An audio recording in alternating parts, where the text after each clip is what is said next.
Hey guys, welcome to How to Solution, and in this video I'm going to show you guys how you can import products from Aliexpress into Shopify.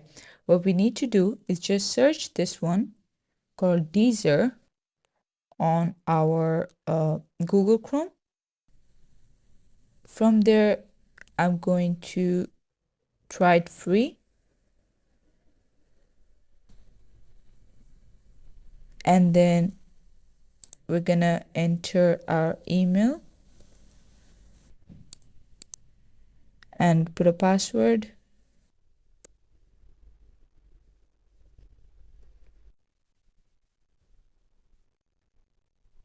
Just like so. And then we're going to click on Shopify and then click on Add App. And then just click on Yes. And then click on Install App. From here, we're going to click on Basic and then go to Aliexpress. And after that, it redirects you to Aliexpress, and then you need to just click on the product that you want to sell, and then you'll see an option called Add to Deezer.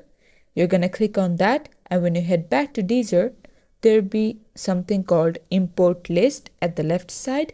Just click on that and you'll find that product. When you tap on it, there should be a little cart option which says Push to Shopify, and you're going to click on that. And after that, when you come back to Shopify into your products, you're going to see that that product will automatically be in your Shopify store. And this is how you can do it. Thanks for watching. Please leave a like and subscribe for more tutorials like this. And until then, take care.